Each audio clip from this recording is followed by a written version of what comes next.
띄우시며 내 길을 완전케 하시며 나의 발로 암사슴 발 같게 하시며 나를 나의 높은 곳에 세우시며 내 손을 가르쳐 싸우게 하시니 내 팔이 놋 활을 당기도다.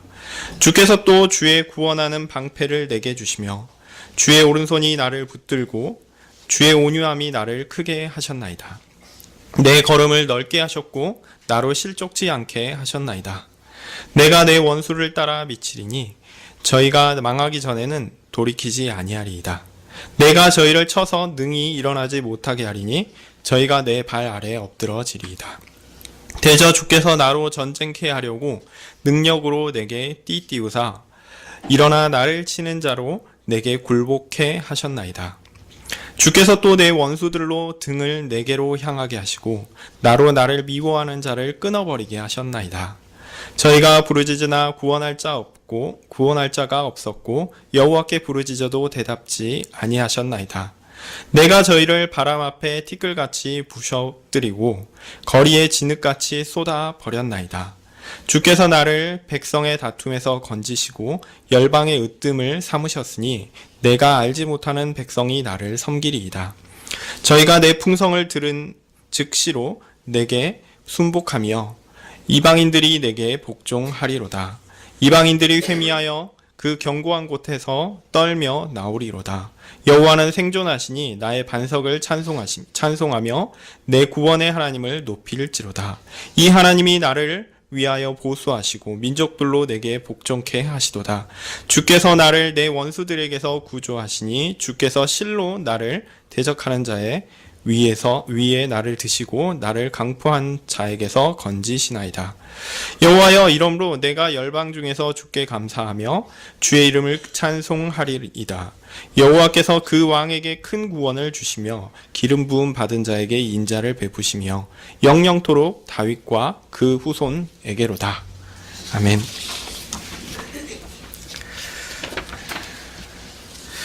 예, 오늘 우리는 시편 18편의 마지막 부분을 보고 있는데요. 몇 차례에 걸쳐서 시편 18편을 쭉 살펴보고 있었습니다. 첫 번째 살펴본 부분은 이제 시편 18편의 1절부터 15절까지였습니다. 그 내용에서 하나님은 다윗을 그의 대적들의 손에서 구원하셨습니다. 그리고 하나님께서 그에게 계획하셨던 일들을 이루셨습니다. 다윗은 그에게 행하신 하나님의 일들을 생각할 때마다 이렇게 고백합니다. 내가 주님을 사랑합니다. 여호와 나의 힘이시여. 이게 1절이죠.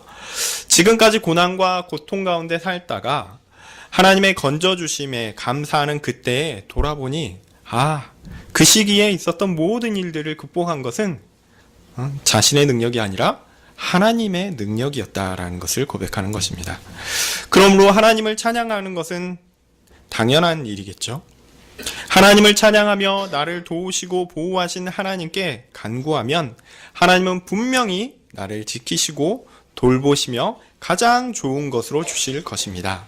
이를 다른 표현으로 나를 구원하여 주신다라고 표현할 수 있습니다.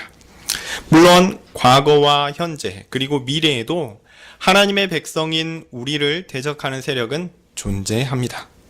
그리고 그 세력들은요, 강력합니다. 그래서 그 세력들로 인해 우리는 큰 시험에 들기도 하고 매우 큰 죄를 짓기도 합니다. 다윗이 그랬죠. 그리고 우리를 대적하는 그 세력들은 매우 강력합니다. 그러나 그런 상황에서도 하나님의 백성은 돌이켜 하나님께 도움을 요청하고 하나님은 그 도움의 요청에 반드시 반응하십니다. 그리고 응답하십니다. 그리고 우리를 끝까지 분명히 지키실 것입니다. 하나님께서 그렇게 우리를 지키시는 것은 먼저 대적들을 향한 하나님의 진노로 나타난다라고 오늘 시편 18편에서 쭉 이야기하고 있습니다. 하나님의 진노는 그 스케일이 엄청나다라고 말씀드렸습니다. 하나님의 진노는 사람이 이해하지 못할 방식으로 일어납니다. 하나님의 일하심은요, 사람이 사실 이해할 수 없습니다. 우리가 알지도 못하고 또한 안다 해도 막지도 못하고 어떻게 될지 예상하지도 못하는 지진이나 화산과 같은 지각 변동과 천재지변을 통해서 하나님은 일하십니다. 그것들을 통해서 우리에게 드러나는 것은 뭐냐면 사람이 참 무능하구나. 사람이 참 무지하구나. 우리가 뭔가를 주관할 수 있는 존재가 아니다라는 것을 보여주시죠. 그러면 그 모든 것을 주관하시는 분이 누구시라는 것을 또한 드러냅니까? 하나님이 그 모든 것을 주관하신다라는 것을 드러냅니다. 그래서 하나님의 능력을 그렇게 이 모든 일들을 통해서 보이시고, 하나님께서 하나님의 대적들을 향해서 그렇게 무시무시한 진노를 쏟아부으시니 그 일이 너무나 엄청나게 무시무시한 일이다라는 것을 보여줍니다. 그리고 이어서 지난주에 살펴보았던 16절부터의 내용들은 대적들에 대해서 그렇게 엄청난 진노를 보이시는 하나님께서 과연 그러면 그의 백성들에게는 어떠한 구원을 나타내시는가를 보여줍니다. 비록 대적들이 무척이나 강하다 할지라도 하나님은 그의 백성을 그 가운데 버려두시지 않습니다. 그 백성들을 기뻐하심으로 구원하여 주십니다. 하나님께서 그의 백성들을 기뻐하신 것은요, 사실 그 하나님의 백성이들이 하나님이 기뻐하실 만한 의의를 가지고 있기 때문이다. 그들이 가진 온전한 의의 때문이라고 말씀드렸습니다. 물론 궁극적으로는 가치 없는 자를 향한 하나님의 자비라고 하겠지만, 하나님의 공의의 성품에서 볼 때 하나님께서 만족하실 만한 것이 우리에게 있지 않으면 하나님께서 우리에게 이렇게 그런 좋은 하나님의 기뻐하시는 그것들을 주실 수 있는가? 여기에는 의문을 표할 수 있겠죠. 그러니까 우리에게 하나님께서 만족하실 만한 그런 것이 반드시 있어야지 하나님께서 우리에게 그것에 합당한 결과를 주신다라는 겁니다. 이게 하나님의 심판의 원리입니다. 선한 자에게는 선을 보이시고 악한 자에게는 그에 합당한 벌을 내리시는 것이 하나님의 원리죠. 네. 그런데 우리 하나님의 백성은 그 온전한 의에 합당한 의를 가지고 있기 때문에 하나님께서 기뻐하시고 그들을 보호하시는 것, 하나님의 백성을 보호하시는 것은 옳은 것입니다. 자, 그러면 그 의는 무엇입니까? 그 의는 여호와 하나님께서 명령하신 도를 따르고 하나님을 떠나지 않고 그의 명령을 다 지켜 행하는 것입니다. 그리하면 의를 따라 심판하시는 공의로우신 하나님께서 그 의를 따라 행하는 자에게 완전함을 나타내시고, 또한 그 반대로 그 의를 가지고 있지 않고 속이고 거스르는 자, 하나님을 떠나는 자에게는 그를 버리심으로 나타내실 것입니다. 이때 하나님의 백성이 가진 온전한 의는 무엇이냐? 바로 그리스도의 의다라고 말씀드렸습니다. 하나님의 백성은 다른 의가 아니라 우리가 가진 것을 깨끗하게 하고 연마해서 아주 날카롭게 하고 아주 깨끗하게 빨아서 하나님께 가져가는 게 아니라요. 뭘 가지고 간다고요? 그리스도께서 우리에게 주신 의, 그것을 가지고 가는 것입니다. 이게 종교개혁에 있어서 가장 중요한 칭의교리 중에 하나입니다. 칭의교리 중에 가장 중요한 것입니다. 제가 또 목사님이 오전에 루터를 얘기하셨으니까 저도 루터를 얘기하자면 유스트피키아 엑스트라 노스, 우리 바깥에서 온 의입니다. 이게 칭의교리에서 제일 중요한 겁니다. 우리 안에 있는 어떤 것을 가지고 닦거나 어떤 것을 가지고 우리 연마해서 하나님께 가지고 하는 것 아닙니다. 엑스트라는 이제 바깥에, 그러니까 영어로 하면 out of죠. 그래서 우리 바깥에서 온 의를 가지고 하나님께 나아가는 겁니다. 그 의가 누구 거냐면 우리의 거죠. 그 의가 누구에게서 오는 겁니까? 오직 예수님으로부터 오는 것입니다. 그래서 그 의를 가지고 하나님께 나아갑니다. 그리고 하나님 앞에서 그 의를 우리는 꺼내놓습니다. 그러면 하나님은 그래 잘했구나 칭찬하면서 그를 받아주실 것입니다. 네, 그렇게 그리스도께서 행하신 것이 내가 행한 것이 되고, 우리는 하나님께서 하나님 앞에서 그리스도의 의로 의인이다 인정받게 될 것입니다. 그러니까 우리가 죄를 짓고 살아가는 것에 대해서 너무 안타깝게 생각할 필요는 있어요. 우리가 너무 죄 짓는 것을 습관적으로 생각하면서 별거 아니지, 어제도 지었는데 오늘도 지을 수 있지, 그렇게 생각하는 것은 좋지 않습니다. 그러나 그것은 옳지 않습니다. 그러나 우리가 하나님 앞에 내가 섰을 때 너무 부끄러워서 하나님께 못 나가겠다, 내가 하나님께 기도하지 못하겠다, 그렇게 생각하시면 안 됩니다. 왜냐하면 우리는 누구로 인해서 서는 겁니까? 예수 그리스도로 인해서 서는 것이기 때문에 예수님 믿고 당당하게 나아가십시오. 용기를 가지시고 하나님 앞에 나아가 하나님께 기도하시기를 소망합니다. 네, 우리가 살아가는 일상의 모습은 여전히 부족하고 연약합니다. 지난주에 살펴봤던 본문에서 나오는 부분들이 그런 것이죠. 하나님의 백성의 삶은 여전히 가난하고 곤고합니다.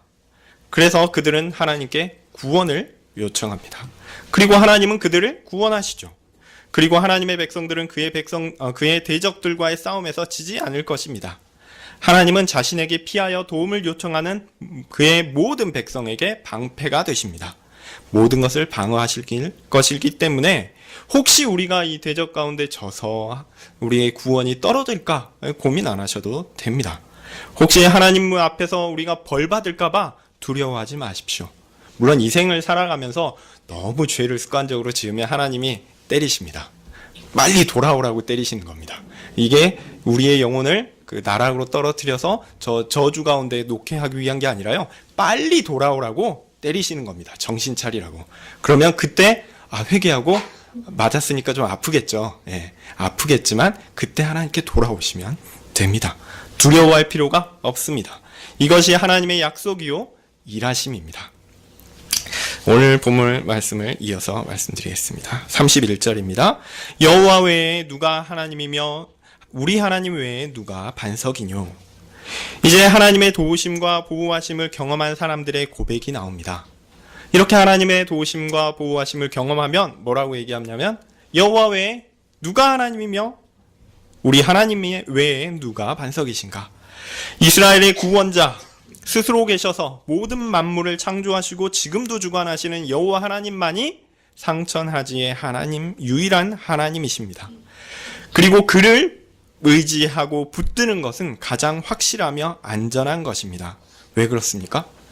아니, 우리 하나님께서 모든 만물을 만드시고 주관하셨기 때문에 그를 붙드는 것이 가장 확실한 거죠. 이상한 사람 붙드는 것보다 제일 확실한 것이 우리 하나님을 붙드는 것입니다. 여호와 하나님 외에 다른 어떤 것을 의지하는 것은 그런 면에서 매우 어리석인 것이고요, 불완전한 것입니다. 32절입니다. 이 하나님이 힘으로 내게 띠띠우시며 내 길을 완전케 하시며. 바로 우리가 유일하게 의지해야 하며 또한 그것이 가장 확실한 방법인 그 하나님께서 우리를 어떻게 하신다고 나옵니까? 띠띠우신다 그랬거든요. 근데요, 이 말은 이제 우리를 붙드신다라고 이해할 수 있겠습니다. 그가 우리를 능력으로 띠띠우신다라고 합니다. 자, 이 표현은 띠띠운다라는 것은 허리띠를 맨다라는 표현인데요. 이게 먼저는 떠날 채비를 하는 것과 관계가 있겠습니다. 제 생각에 이게 출애굽할 때 이제 다 이제 떠날 준비하고 이렇게 그날 밤에 이제 어린 양 유월절 어린 양을 잡잖아요. 잡고 먹으면서 이제 떠날 채비를 다 하고 하는 것처럼 이게 준비하는 것을 이야기하는 것입니다. 움직이기 위함이죠. 또한 이 움직임은 무엇과 관련되는 거냐면요, 전쟁과 관련되는 것입니다. 그러니까 뛴다는 것은 전쟁을 준비하기 위해 복장을 갖추고 또 몸과 마음을 준비하는 것을 의미하는 것입니다. 그런데 하나님의 백성이 이 땅에서 하나님과 그의 백성을 대적하는 세력들을 향한 전투를 하는 것을 의미하는데요. 거기에서 하나님의 백성들이 준비해야 되는 것은 무엇입니까? 열심히 갈고 닦은 무예입니까? 혹은 무기입니까? 아닙니다. 그들이 이 땅에서 전쟁 가운데 준비해야 하는 것은요, 그들의 준비와 무기는요, 바로 하나님의 능력입니다. 앞서 말씀드린 대로 세상의 세력은 앞서 이제 시편에도 나온 표현인데요. 세상의 세력은 우리보다 강합니다. 매우 강력합니다. 그러므로 우리가 우리의 힘과 능력과 열심을 의지한다면 우리는 반드시 패하게 될 것입니다. 우리가 붙들 것은 무엇밖에 없습니까? 하나님밖에 없습니다. 우리가 나가면 백전백패하되 우리가 하나님을 의지하면 이기게 됩니다. 그런데 하나님께서 우리에게 직접 능력으로 전투에 합당하게 준비하게 하시고 무기를 갖추게 하신다라고 말씀하시는 것이죠. 그러니까 이 전쟁은 우리에게 사실은 걱정거리는 아닙니다. 물론 직접 전쟁을 할 때는 두렵죠. 직접 뭐 이런 비유적인 표현이지만 뭐 직접 가서 뛰어야 되고 싸워야 될 땐 무섭죠. 그렇지만 이 전쟁의 모든 것들을 이끄시는 분이 하나님이라는 것을 알게 되면 마음 한켠에 그래 마지막은 잘 되겠지. 그래 하나님 믿고 열심히 하자. 이런 식으로 마음에 안심이 있을 수 있습니다. 네, 이 전쟁은 사실 누구의 전쟁입니까? 우리가 직접 뛰는 전쟁이니까 우리의 전쟁입니다. 그렇지만 우리를 붙드시는 분, 우리가 누구의 힘을 의지하여 이 전쟁을 치릅니까? 하나님을 의지하여 하죠. 그러니까 이 전쟁은 하나님의 전쟁입니다. 하나님께서 하시는 것입니다. 하나님이 이렇게 능력으로 하나님의 백성을 준비시키시고 도우사 그의 삶을 온전하게 지키실 것이다. 분명히 약속하셨습니다. 자, 이렇게 되면 어떻게 될까요? 33절, 34절 읽겠습니다. 내 손을 가르쳐 싸우게 하시니 죄송합니다. 33절입니다. 나의 발로 암사슴 발 같게 하시며 나를 나의 높은 곳에 세우시며 내 손을 가르쳐 싸우게 하시니 내 팔이 놋 활을 당기도다. 이렇게 하나님께서 능력으로 준비하게 하시고 그의 삶을 온전하게 하신 사람에 대해서 시편이 이렇게 표현합니다. 나의 발이 암사슴 같게 하시고 나를 나의 높은 곳에 세우실 것이라. 마치 사슴이 뛰는 것처럼 가볍게 뜁니다. 그리고 승리를 얻어 높은 곳에 세워질 것이다 말씀합니다. 또한 전쟁을 위하여 하나님께서 그 손을 가르치셨고 그 팔로 놋활을 당겨 대적들을 능히 물리칠 것이다 라고 알려주고 있는 것이죠. 35절에서 38절 읽겠습니다. 주께서 또 주의 구원하는 방패를 내게 주시며 주의 오른손이 나를 붙들고 주의 온유함이 나를 크게 하셨나이다. 내 걸음을 넓게 하셨고 나로 실족지 않게 하셨나이다. 내가 내 원수를 따라 미치리니 저희가 망하기 전에는 돌이키지 아니하리이다. 내가 저희를 쳐서 능히 일어나지 못하게 하리니 저희가 내 발 아래에 엎드러지리이다. 하나님은 그의 백성에게 구원의 방패를 주사 대적의 공격을 막으시며 또 능력의 오른손으로 붙드시고 높이셨습니다. 자, 그리하여 그의 백성은 당당하게 또 넓게 그 걸음을 걸어갈 것입니다. 넘어지지 않겠죠? 대적은 그의 백성들 앞에서 도망하게 될 것이고요. 백성들은 대적들을 잡아 일어나지 못하게 하며 하나님 앞에 엎드리게 할 것입니다. 승리에 대한 이야기입니다. 우리가 전쟁을 나갈 때 하나님께서 우리를 붙드시고 결국은 우리로 하여금 대적들을 향하여 승리하게 하실 것이다. 이렇게 말씀합니다. 39절에서 40절 보겠습니다. 대저 주께서 나로 전쟁하게 하려고 능력으로 내게 띠띠우사 일어나 나를 치는 자로 내게 굴복해 하셨나이다. 주께서 또 내 원수들로 등을 내게로 향하게 하시고 나로 나를 미워하는 자를 끊어버리게 하셨나이다. 39절은 32절의 표현과 거의 같죠? 32절에 보시면 이제 하나님이 힘으로 내게 띠띠우시며 이거 39절에도 능력으로 내게 띠띠우사 이렇게 하죠. 똑같은 얘기고요. 그러니까 이게 앞에 것들에 대한 반복이요 또한 결론이다라고 말씀드릴 수 있겠습니다. 하나님께서 대적과 전쟁에 준비하도록 하셨고요. 그 결과 하나님의 백성을 대적하는 자들은 하나님의 백성 아래에 엎드리게 하셨습니다. 또 오늘 그 40절 표현을 보면 내 원수들로 등을 내게로 향하게 하시고 등을 향한다면 건 뭡니까? 싸우려면 정면을 봐야 되잖아요. 등을 향하게 되면 도망하는 거죠. 도망가는 겁니다. 하나님은 그런 방식으로 하나님의 백성들에게 대적을 물리치고 이기게 하셨습니다. 이것은 마치 다윗이 지금까지 쭉 경험해왔던 그의 경험한 승리를 보여주는 것 같습니다. 그를 싫어하는 자들, 곧 하나님을 대적하는 자들을 하나님은 다윗으로 하여금 이겨 승리하게 하셨습니다. 이겨 그들을 없애게 하실 것입니다. 이어서 41절 42절 읽겠습니다. 저희가 부르짖으나 구원할 자가 없었고 여호와께 부르짖어도 대답지 아니하셨나이다. 내가 저희를 바람 앞에 티끌같이 부서뜨리고 거리에 진흙같이 쏟아버렸나이다. 하나님의 대적들은 그렇게 전쟁에서 패배할 것입니다. 그들은 하나님의 백성들과 완전히 다른 결과를 가지게 될 것입니다. 그들도 위험 가운데 도움을 요청하겠죠? 그러나 그들을 구원할 세력은 없습니다. 심지어 그들은 자신들의 심판자이신 여호와 하나님께 도움을 구하기까지 할 것입니다. 왜냐하면 그들이 의지했던 모든 신들, 그들이 의지했던 모든 세력들이 다 실패로 돌아갈 때, 그러면 이스라엘, 하나님의 백성이 섬기는 그 하나님께라도 도움을 요청하자. 이렇게 할지 모르죠. 예. 그렇게 할 것입니다. 그러나 그들은 하나님의 대적이고 하나님의 백성이 아니기 때문에 도움을 얻지 못할 것입니다. 하나님은 그들에게 응답하지 않으십니다. 이것이 하나님의 백성과 그의 대적들의 가장 큰 차이입니다. 하나님은 누구의 기도에만 응답하십니까? 하나님의 백성의 기도에만 응답하십니다. 하나님께서 하나님의 대적들을 심판하시되 어떻게 심판하시냐면 바람 앞에서 먼지와 같이 짓이겨 날려 버리십니다. 거리에 진흙이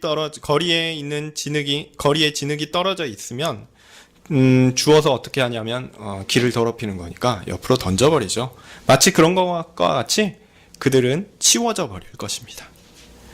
앞서 말씀드렸던 것처럼 하나님은 무시무시한 심판으로 그 엄청난 그 스케일 큰 심판으로 그들을 심판하실 것이고 그들은 그 앞에서 두려워하며 결국은 버려질 것입니다. 43절에서 45절 읽겠습니다. 주께서 나를 백성의 다툼에서 건지시고 열방의 으뜸으로 삼으셨으니 내가 알지 못하는 백성이 나를 섬기리이다. 저희가 내 풍성을 들은 즉시로 내게 순복하며 이방인들이 내게 복종하리이다.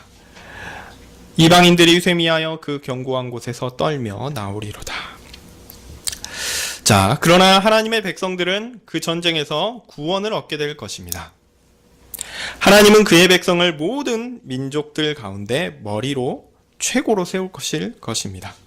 그래서 하나님을 알지 못하는 자들은 그 아래 순복하게 될 것입니다.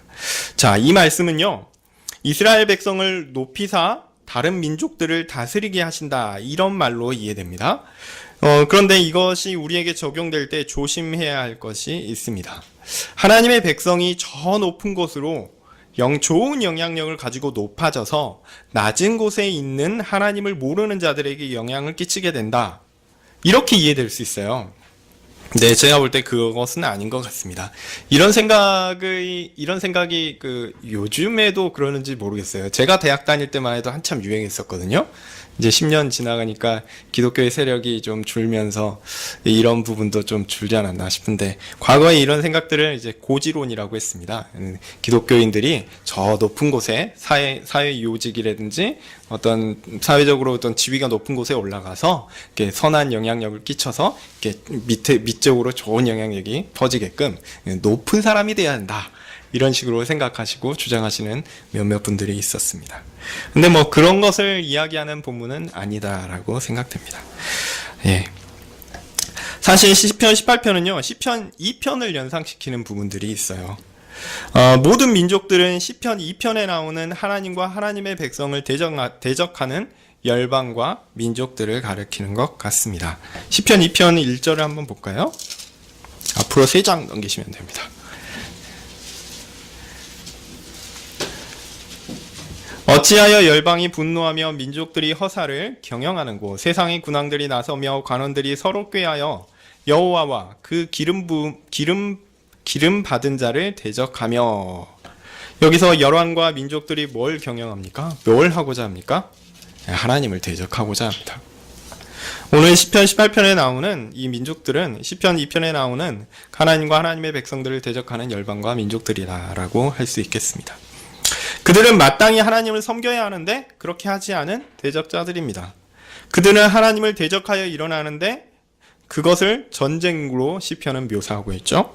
그러니 그들이 순복한다라는 것은 뭘 의미하는 겁니까? 전쟁에 져서 납작 엎드리게 된다라는 것입니다. 전쟁의 패배의 대가를 치르게 된다라는 것을 의미할 뿐이지, 그들이 하나님의 백성에게 순복하여 결국은 하나님의 백성처럼 된다, 그것을 의미하는 것은 아닙니다. 오히려 그들에게 심판이 있다라는 것을 가리키는 것이죠. 44절의 표현도 동일합니다. 그들의 귀로 들을 때에 그들은 하나님과 그의 백성에게 순종하고 하나님을 알지 못하는 자들이 엎드릴 것입니다.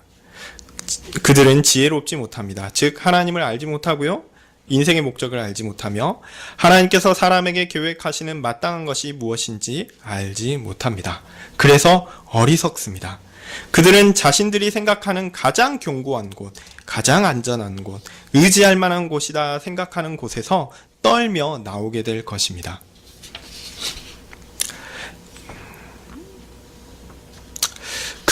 그들이 의지하는 것이 결국은 의지할 만한 것이 아니다라는 것을 그들은 알게 될 것입니다.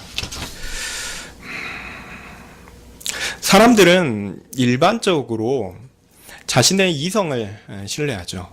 또 내가 보고 믿고 판단하고 그래서 이성적인 수준에서 이해할 수 있는 수준의 것을 최고로 그 안전한 것이다라고 믿습니다. 그런데 그렇지 않습니다. 우리는요, 하나님을 잘 알지 못합니다. 목사님이 오늘 오전에 굉장히 중요하고 좋은 얘기를 해주셨어요. 하나님의 주권과 인간의 책임에 있어서 사실 인간의 책임도 분명하고 하나님의 주권도 분명합니다. 근데 이 부분이 기도에 대한 얘기로 말씀하셨을 때 이거는 명백하게 논리상 충돌하는 것입니다. 그런데 이 충돌하는 것이 실제로 존재하고 이 존재할 수밖에 없는 이유는 뭐냐면 하나님이 일하는 방식을 사람이 다 이해하지 못한다라는 한계 때문입니다. 사람이 하나님이 일하시는 것을 사람의 방식으로 이해하고 사람의 방식으로 모두 다 설명할 수 있고 또 하나님도 그런 방식으로 일하셔야 된다라고 규정한다면 그것은 심각한 신학적 오류를 낳게 되어 있습니다. 그게 사실은 이제 올해 이제 400주년이 되고 올해 이제 400주년이 되는 도트 회의의 결론과 동일한 것입니다. 뭐냐면 도트웨이에서 이제 얘기한 도트웨이에서 이야기하는 그 하나님관과 또 아르미니안들이 이야기하는 하나님관이 여기서 충돌하는데요. 결국 도트웨이가에서 이야기하는 것은 그 예언이라든지 예언이 아니죠. 예정이라든지 하나님이 하시는 일에 대한 것들을 쭉 추적해 갈 때 이것들을 쭉 하나님이 어떻게 하셨는가를 쭉 얘기해 갈 때 인간이 한계가 있다라는 것을 분명히 인지하지 않으면 오류가 생긴다라는 것을 지적합니다. 아르미니안들이 계속적으로 얘기하는 건 뭐냐면 하나님이 일하시는 것들을 우리가 쭉 통일성 있게 일목요연하게 이해할 수 있게끔 쭉 해보자라고 해서 하나님의 예정하심을 차근차근 놓고 사람이 사람이 생각할 수 있는 논리대로 쭉 설명해 나가기 시작했어요. 그랬더니 문제가 생기는 겁니다. 이렇게 해보니까 고대 교회부터 쭉 믿어왔던 예정 교리를 이렇게 깨지게 되는 일들이 발생합니다. 예를 들면 뭐냐면 하나님께서 예정하셨다라는 거죠. 하나님이 하나님의 뜻 가운데 예정하셨다고 하는데 우리의 삶 속에서 우리는 어떻게 합니까? 믿음을 얘기해 볼까요? 믿으실 때 하나님이 억지로 믿게 하셔가지고 믿으신 분 계십니까? 물론 뭐 상황상 돌이켜볼 때 하나님이 나를 믿게 하시려고 이런 상황을 했지. 근데요 끝까지 나는 믿지 않으려고 했는데 하나님께서 내 의지를 바꿔가지고 나로 믿게 하셨습니까? 실제로 그런 경우는 없습니다. 어찌됐든지 간에 누가 믿은 거냐면 내가 믿은 겁니다. 내가 믿었어요. 이거는 하나님이 하신 일인가요? 사람이 한 일입니까? 하나님이 하신 일입니까? 사람이 했잖아요. 내가 믿었잖아요. 그러니까 사람이 한 일이란 말이죠. 그러면 뭘 인정할 수 없는 거예요? 하나님이 나로 그렇게 억지로 하게 하셨다라는 것을 믿게 할 수 없는 거죠. 그러니까 하나님은 어떤 분으로 이해해야 됩니까? 사람이 믿을지 안 믿을지를 보는 분으로 이해해야 되는 겁니다. 사람으로 하여금 믿게 하는 분이 아니라 믿게 할 수 있는 분이 아니라 하나님은 철저히 인생의 방관자로서 존재하셔야 됩니다. 그게 논리적으로 맞아요. 그렇게 보는 겁니다. 그런데요,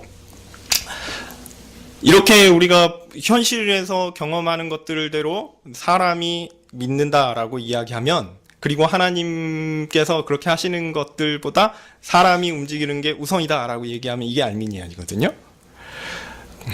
근데 도트 회의에서 도트 신경을 작성한 그 개혁파 신학자들은 여기에 이것을 인정하지 않습니다. 하나님이 우리를 움직이셔서 우리를 믿게 하신다. 그렇지만 우리가 믿는 것, 그러면 그것은 인정하지 않습니까? 사람의 의지가 직접 움직이는 거 인정하지 않습니까? 인정합니다. 인정하는데요. 하나님이 예정하신 것은 분명합니다. 하나님이 택자를 예정하셔서 그로 하여금 예수 그리스도를 믿어 구원을 얻게 하신 것은 분명히 성경에서 이야기하는 겁니다. 그리고 하나님이 정하신 사람만 믿을 것이고 정하신 방법과 정하신 때에 믿게 될 것입니다. 그런데요, 믿는 사람은 뭘 가지고 믿냐면 자신의 의지를 가지고 믿습니다. 이게 충돌되는 것 같죠? 실제로 논리적으로는 충돌합니다. 그런데요, 한 가지 주의해야 할 것은 뭐냐면 이게 층이 다른 겁니다. 층이 다른 거예요. 첫 번째 얘기했던 하나님의 일하심은요, 하나님의 입장에서 그런 거고요.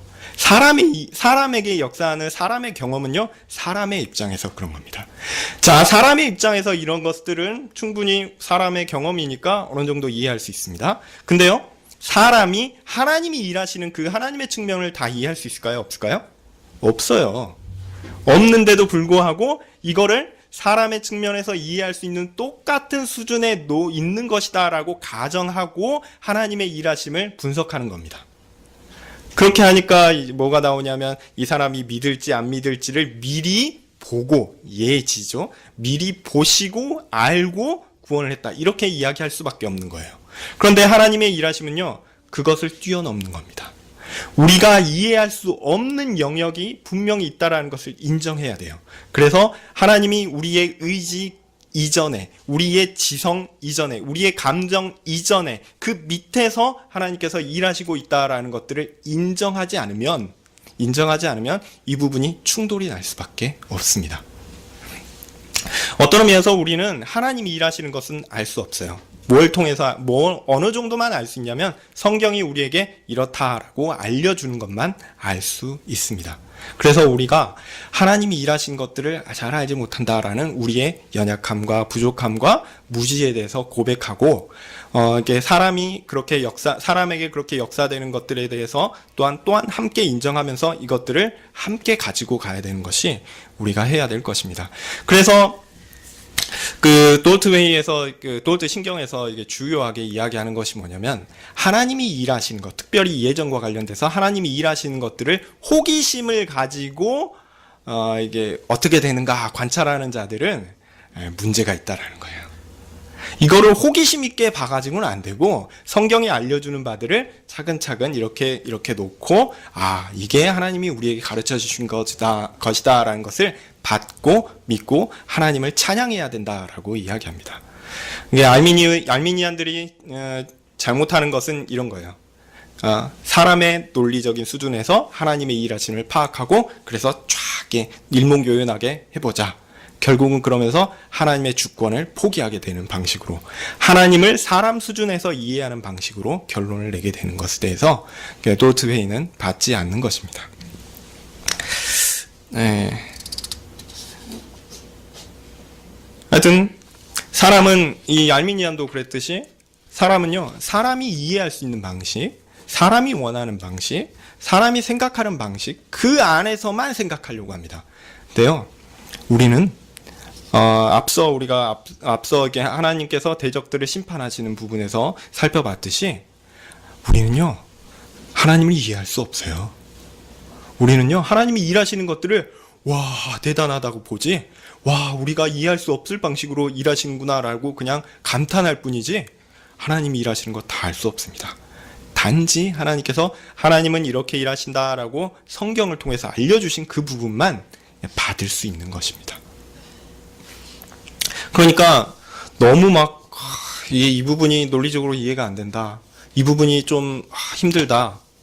물론 하나님께서 은혜 주셔서 잘 설명할 수 있는, 어떤 특정 부분에서 잘 설명할 수 있는 방식으로 알려주시기도 하지만, 어떤 부분에서는 진짜 이거는 잘 이해 안 된다. 근데 성경이 이야기하는 것은 분명하다. 고대 교회부터 쭉 이런 내용들을 고백했었지.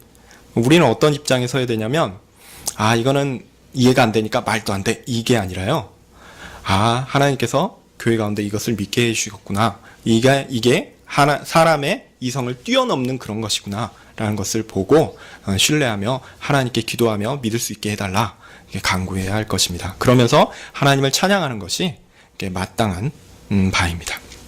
왜냐하면 우리의 반석은 인간의 이성이 아닙니다.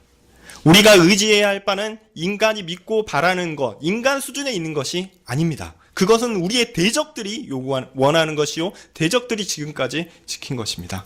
그들이 하나님을 대적하여 싸웠을 때 그들이 의지한 것이 바로 그런 것이죠. 그런데 우리의 반석은 누구입니까? 우리가 아닙니다. 우리가 의지하는 인간적 수준의 지성이 아닙니다. 전능하신 하나님입니다. 모든 만물을 창조하시고 주관하시는 그 하나님을 우리는 의지할 뿐입니다. 비록 우리 가운데 어느 부분은 좀 이해가 안 되고, 어느 부분은 참 하나님 그렇게 하시는데 좀 마음에 안 든다.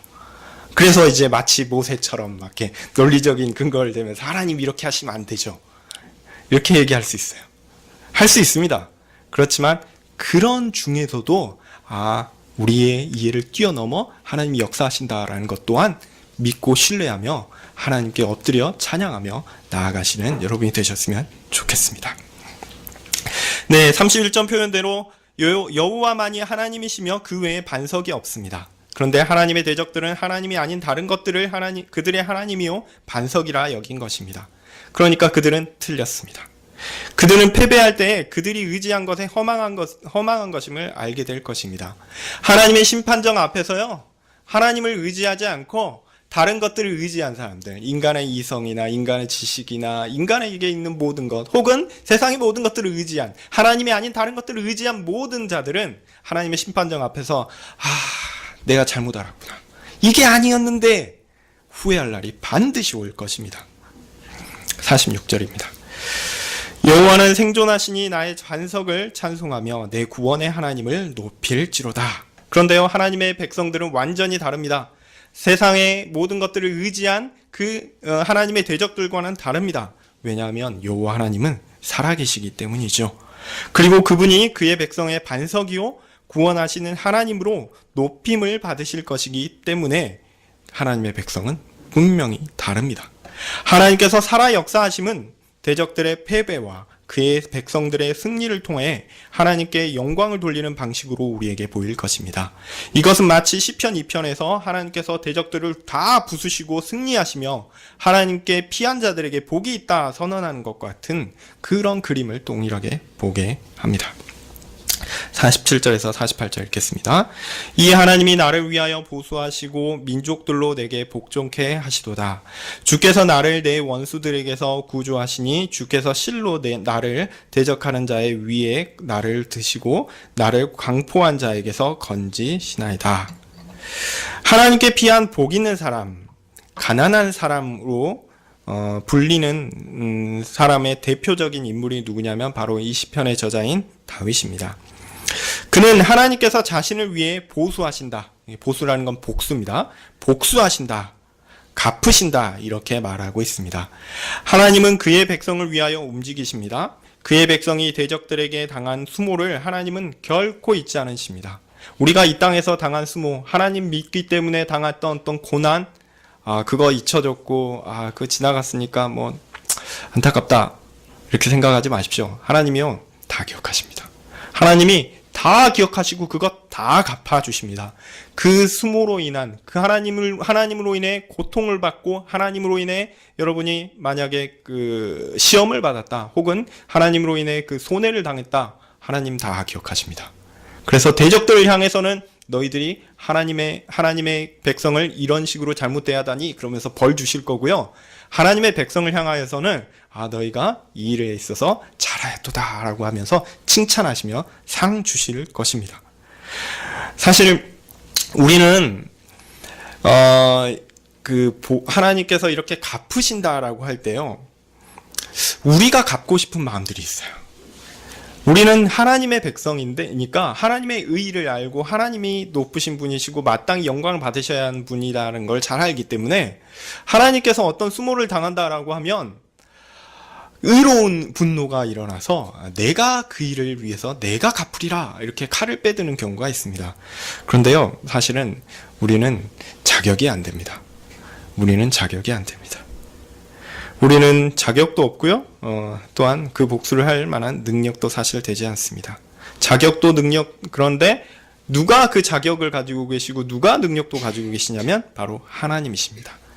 그 보수할 자격과 능력을 가지고 계신 하나님께서 직접 행하실 것입니다. 우리의 눈에 아직 이루어지지 않았더라도요, 최소한 마지막 날에는 완전하게 이루어질 것입니다. 하나님은 하나님의 백성을 향하여 큰 이것을 약속하셨습니다. 이것은 하나님의 백성에게 엄청난 축복과 든든한 의지가 됩니다. 그러나 반대로 대적들을 향하여는 어떤 것일까요? 끔찍한 결과죠. 하나님은 그렇게 대적들에게 마땅한 벌을 받게 하신 이후에 하나님 백성 뒤에 두신다라고 얘기합니다. 이것은 마치 중요도나 가치의 차별을 두어서 줄을 세워 평가하는 것처럼 이제 보입니다. 그래서 대적들은 이 세상에서 하나님의 백성을 무시하고 자신들이 더 뛰어나고 강력하다라고 자랑했죠. 그러나 하나님께서 역사의 마지막을 고하는 그날에 분명히 알게 하실 것입니다. 그들이 얼마나 어리석고 가치 없는 자였다라는 것을 알게 하실 것입니다. 반대로 하나님의 백성이 얼마나 존귀하고 높은 가치를 지니고 있었는지를 그들로 깨닫게 하실 것입니다. 하나님께서 모든 것을 갚아주시는 그날, 대적들은 하나님의 백성 뒤로 물러날 것입니다. 하나님은 대적들을 향한 분노로 그 우리를 구원하신다라고 다윗은 말합니다. 특별히 나를 대항하는 사람들에게서 나를 높일 것이다 라고 얘기합니다. 이것은 하나님께서 세우신 왕 다윗이 사울 시절 역적으로 몰려서 고향을 등지고 떠돌이 생활을 할 수밖에 없었던 자신을 하나님께서 결국은 다시 계획대로 세우신다라는 것을 또한 경험한 것이죠. 강포하는 사람들로부터 주께서 나를 구원하실 것입니다. 49절입니다. 여호와여, 이러므로 내가 열방 중에서 주께 감사하며 주의 이름을 찬송하리로다. 하나님은 이렇게 하나님의 백성을 구원하십니다. 대적에게서 보호하시고 대적을 벌하십니다. 그리고 하나님의 백성을 아낌없이 사랑하십니다. 자, 그러니까 대적을 처벌하는 것도요, 하나님의 백성을 향한 사랑과 보호의 표현이라고 할 수 있습니다. 그렇기 때문에 우리는 이제 걱정할 것이 없습니다. 비록 이 땅의 삶이 약간은, 또 사실 약간은 아니죠. 많이 괴롭기는 해도 하나님은 결코 우리를 버리지 않으십니다. 지키실 것입니다. 이 시편을 통해서 우리는 이 교훈을 얻습니다. 제가 똑같은 말을 계속 반복하는 느낌인데 어쨌든 시편이 또 그렇게 얘기하기도 하니까요. 하나님께서 하나님의 백성을 이렇게 사랑하신다라는 것을 알게 된 하나님의 백성들은 그러면 어떤 반응을 보일까요? 그것이 바로 찬양입니다. 우리는 하나님을 찬양할 것입니다. 찬양할 이유가 없는데 하나님을 찬양한다? 제가 볼 때 이거는 좀 안 맞는 것 같아요. 의지적으로 막 열심을 내서 하나님을 찬양한다? 그것도 아닌 것 같아요. 물론 하나님은 마땅히 찬양 받으셔야 되죠. 그런데 우리가 그 하나님의 마땅하심을 보고 마땅히 하나님을 찬양 받으셔야 되니까 그 당위성 때문에 하나님을 찬양한다? 하나님은요, 그런 고상하고 높은 수준의 것을 우리에게 요구하시지 않는 것 같습니다. 제가 볼 때 하나님은 우리에게 찬양할 이유를 보여주세요. 알려주세요. 돌아봐라. 내가 너를 구원하지 않았느냐. 생각해봐라. 내가 너와 함께하지 않았느냐. 내가 너와 함께 이렇게 해서 너를 이렇게 돕지 않았느냐. 내가 너를 지키지 아니하였느냐. 이렇게 보게 하시는 거죠. 그리고 그 보는 걸, 그 하나님의 보호하심과 지키심을 우리가 보고, 네, 맞습니다. 하나님이 나를 지키셨군요. 마치 다윗이 하는 것처럼 그때 하나님을 찬양하게 되는 것입니다. 우리가 먼저 움직인 거라기보다는 하나님이 우리를 쭉 지키신 것을 돌아보고 우리가 하나님을 찬양하는 것이죠. 저는 그게 우리의 인생이라고 생각합니다.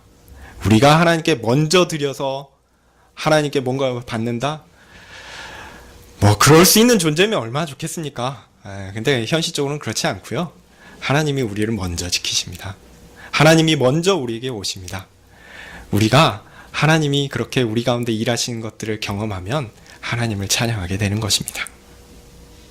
그러니까 하나님을 많이 찬양하는 것은 어떤 의미에서 하나님께서 우리에게 베푸신 은혜들을 많이 깨닫고 알게 된다는 것을 의미하는 것이겠죠. 우리는 하나님을 찬양할 것입니다. 민족들 가운데 여호와 하나님을 찬양할 것입니다. 여러 민족들은 하나님을 찬양하지 못합니다. 왜냐하면 그들은 하나님을 알지 못하기 때문입니다. 그러나 하나님의 백성들은 그들을 구원하시는 하나님의 이름 곧 여호와를 압니다. 죄악 가득한 세상에서 하나님께서 특별히 구원을 위하여 아브라함을 택하사 그의 백성을 삼아주셨고 그의 후손을 통하여 특별히 야곱을 통해서 이스라엘이라는 나라가 견고히 세워지죠. 그의 삶의 터전 애굽에서 고난받게 되었을 때 하나님은 그의 뜻을 이루기 위해 모세를 통하여 그들을 부르십니다. 그리고 특별히 모세에게 자신의 이름을 특별히 알려주시죠. 그 이름이 바로 여호와입니다.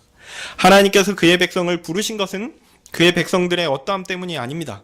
그의 깊으신 뜻 가운데 성자 하나님께서 이 땅에 오셔서 우리를 위하여 죽으심으로 우리의 죄를 해결하시고 그 의의를 우리에게 주심으로 우리로 하나님 앞에 온전한 사람으로 인정받게 하셨죠. 물론 이 땅에서 여전히 우리는 연약함과 죄된 본성이 남아 있습니다. 그래서 온 대적들은 그것을 빌미로 우리를 넘어뜨리려 하고요. 우리로 시험에 빠지게 하며 죄로 넘어지게 하는 일들이 부지기수입니다. 그렇지만 그 모든 상황에서 우리를 선택하사 구원하신 하나님은 우리를 결코 포기하지 않고 끝까지 지키십니다. 우리는 이기게 될 것입니다. 시편 18편의 다윗의 고백처럼 하나님은 다윗을 지키사 높이 세우십니다. 그의 모든 대적들을 다 하나님께서 물리치사 그 발 아래 엎드리게 하셨습니다. 이것은 우리에게도 동일한 약속입니다. 하나님은 대적들을 다 물리치심으로 우리를 보호하심을 드러내실 것입니다. 시편 18편의 구조가 사실 이런 거죠. 시편 18편은 처음에 이제 감사와 찬양으로 시작해서 이렇게 끝에도 감사와 찬양으로 이제 마무리하게 되는데요. 그 감사와 찬양 중간에는 뭐가 있습니까? 대적들을 향한 진노와 또한 하나님의 백성들을 향한 하나님께서 지키시는 그 일이 나오게 됩니다. 이제 그렇게 하나님의 보호와 사랑을 받은 그의 백성들이 행하는 것은 무엇입니까? 말씀드렸듯이 찬양입니다. 우리를 지키시고 보호하신 하나님을 알고 경험합니다. 그가 완전하게 나를 구원하신 것을 깊이 알게 됩니다. 그리고 대적들에게서 지켜 구원을 얻은 것을 분명하게 압니다. 그러니 주의 이름 곧 여호와 나를 구원하신 하나님을 찬양하게 되는 것이죠. 그러면 이 찬양은 우리가 현실 가운데 하는 찬양과도 깊은 관련이 있겠지만 또한 어디하고도 어느 때에 행할 찬양과도 관련이 있을까요? 마지막 날에 행할 찬양과도 깊이 관련이 있는 것 같습니다. 50절입니다. 여호와께서 그 왕에게 큰 구원을 주시며 기름 부음 받은 자에게 인자를 베푸시며 영영토록 다윗과 그 후손에게로다. 자, 시편 18편의 저자는 말씀드렸듯이 분명 다윗입니다. 그러나 다윗은 이 시편이 단지 자신의 삶을 돌아보고 회고하며 승리의 찬양을 드리는 것에만 국한된다고 생각하지 않았습니다. 우리가 시편을 이렇게 그냥 이게 후대와도 관계가 있겠다 이렇게 해석하는 게 아니고요. 다윗 자신도 이 시편이 단지 개인에게만 해당되는 것은 아니다라는 것을 알고 있다라는 것을 꼭 기억하셨으면 좋겠습니다. 지금 살펴보는 마지막 절이 그 근거죠. 구원하신 하나님을 찬양할 것이다 라고 소리 높이고 나서 그러면 이 찬양은 누구의 찬양인가 말합니다. 먼저는 찬양 받으실 하나님께서 행하신 일을 말하죠. 그는 왕을 크게 구원하셨습니다. 하나님 나라를 다스리는 하나님께서 세우신 왕 다윗을 가리키는 말입니다. 하나님께서 왕을 크게 구원하셨다라는 것은 무엇을 의미하는 것입니까? 하나님께서 그를 구원하여 왕으로 세우셨으니 이제 이스라엘의 하나님 나라의 왕이 제대로 섰죠. 이제 제대로 된 왕이 섰습니다. 자, 그러면 왕이 섰으면 뭐가 서는 겁니까? 이제 나라가 하나님께서 원하신 제도와 체계를 잡게 되었다라는 의미입니다.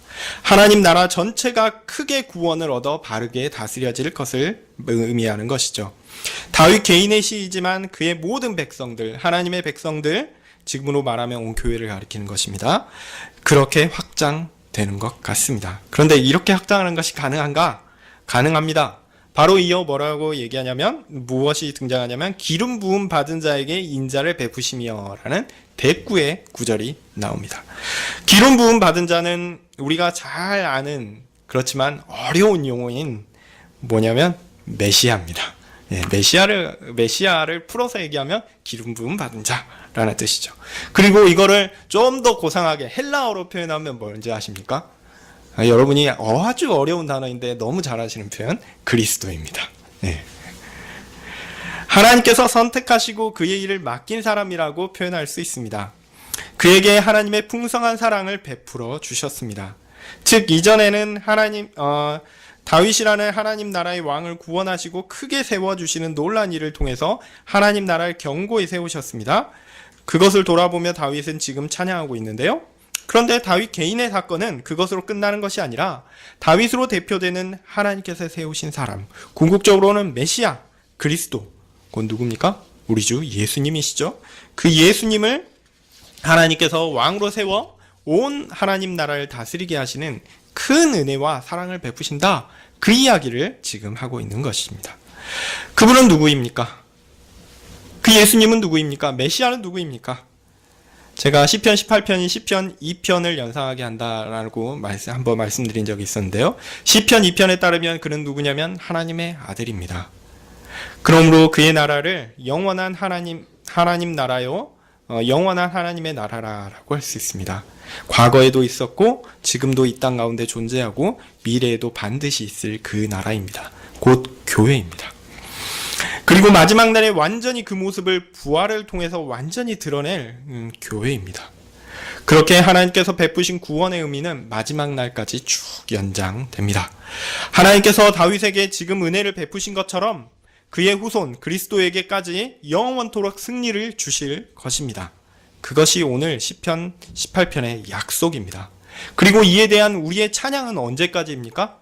다윗의 승리를 경험한 그때에 그치는 것이 아니라요, 영원한 승리를 맛보고 감사하며 하나님 앞에서 영원토록 살아갈 그날까지입니다. 그런 의미에서 이 시편은 좀 스케일이 큽니다. 좀 이렇게 단지 한 개인의 경험에 그치지 않고 이게 쫙 확대되면서 영원까지 뻗어갑니다.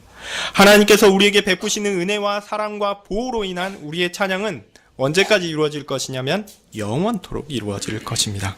하나님께서 우리에게 주신 승리가 너무 기뻐서 즐거워서 하나님께서 하신 일들을 돌아보며 정리하며 대적들을 향한 그 일을 보고 하나님의 보호를 확인하고 하나님을 찬양하는 일이 언제까지 있을 거냐면요, 계속 있을 것입니다. 그러니까 천국의 찬양은 지겨운 것이 아닙니다. 왜냐하면 찬양은 뭘 때문에 이루어진다고 그랬죠? 하나님께서 우리를 쭉 보호하신 것들에 대해서 그렇구나, 정말 하나님 감사합니다. 감사의 찬양이고, 우리가 쭉 하나님께서 내게 해오신 것, 우리 가운데 해오신 것들을 쭉 돌아보면서 정말 하나님은 찬양받기 합당하신 분이시죠? 좋아서 하는 거거든요. 기뻐서 하는 거거든요. 행복해서 하나님께 찬양 드리는 거거든요. 내가 하나님께 찬양할 것을 만들어야지, 하나님께 감사할 건 뭘까? 1번 2번 그런 식으로 만들어가지고 하는 게 아니라요, 돌아보면서 우리가 하나님께서 이 일을 하셨구나 해서 마음에서 우러나서 하나님을 찬양하는 겁니다. 기뻐서 찬양하는 겁니다. 그러니까 천국에서 영원토록 찬양한다고 할 때 그게 노래를 너무 많이 부르면 목이 아프고 피곤하고 그거 똑같은 내용 계속하면 지겹겠다, 지루하겠다, 그런 거 아닙니다. 찬양은 그런 거 아닙니다. 우리의 마음이 너무 기뻐서 찬양하는 것이기 때문에, 내 마음이 기뻐서 이게 터져 나오는 것이기 때문에 그런 걱정을 하실 필요 없습니다. 우리가 쭉 보면서 하나님이 이런 분이시구나라는 것을 천국에서 영원토록 기쁨 가운데 행복해하면서 찬양하게 될 것입니다. 우리가 지금은 아주 가끔 하나님께서 우리에게 주신 승리의 즐거움을 누립니다. 그래서 그 일로 인해서 우리의 가슴이 뜁니다. 그래서 그거 일로 인해서 하나님께 하나님 찬양해야겠구나, 기쁨으로 찬양합니다. 근데요, 그 일을요, 우리는 마지막 날에 영원토록 경험하게 될 것입니다. 여러분, 그 일이 기대되십니까? 기대하셨으면 좋겠습니다.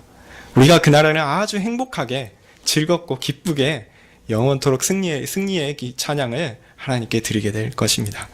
그날을 기대하시면서 오늘 하루하루를 하나님 의지하면서 또한 찬양하면서 힘껏 살아가시는 모든 성도님들 되시기를 간절히 소원합니다. 기도하겠습니다. 하나님, 다윗이 자신의 삶을 돌아볼 때 하나님이 이렇게 지키셨구나, 하나님이 이렇게 도우셨구나, 하나님을 찬양합니다. 주님, 우리도 그렇게 다윗과 같이 다윗이 이렇게 시편 18편에서 찬양한 것처럼 우리도 우리의 삶에서 하나님의 지키심과 보호하심을 보며 주께서 주신 승리를 보며 감사함으로 찬양하게 하여 주시옵소서. 영원토록 누릴 그 찬양, 즐거운 찬양과 행복의 찬양을 기대하며 살 수 있게 도와주시옵소서. 비록 우리의 삶은 아직 우리의 연약함으로 인해서 힘들고 또 우리의 대적들은 여전히 기세가 등등하여 우리를 공격합니다. 그래서 우리가 넘어질 때도 있습니다. 그러나 하나님께서 우리를 붙드신다는 것이 분명함을 또한 고백합니다. 하나님, 우리가 하나님을 의지합니다. 주께서 우리를 붙드사 우리로 그 승리를 맛보게 하여 주시옵소서. 예수님 이름으로 기도합니다. 아멘. 주기도문으로 예배를 마치기 전에 주기도문 하신 후에 이제 연말이니까 또 1월 1일 또 신년 예배를 위해서 또 기도해 주시고요. 또 시영이 위해서도 함께 기도해 주셨으면 좋겠습니다. 주기도문 하시겠습니다. 하늘에 계신 우리 아버지여, 이름이 거룩히 여김을 받으시오며 나라의 임하옵시며 뜻이 하늘에서 이룬 것 같이 땅에서도 이루어지이다. 오늘날 우리에게 일용할 양식을 주옵시고 우리가 우리에게 죄 지은 자를 사하여 준 것 같이 우리 죄를 사하여 주옵시고 우리를 시험에 들게 하지 마옵시고 다만 악에서 구하옵소서. 대개의 나라와 권세와 영광이 아버지께 영원히 있사옵나이다. 아멘.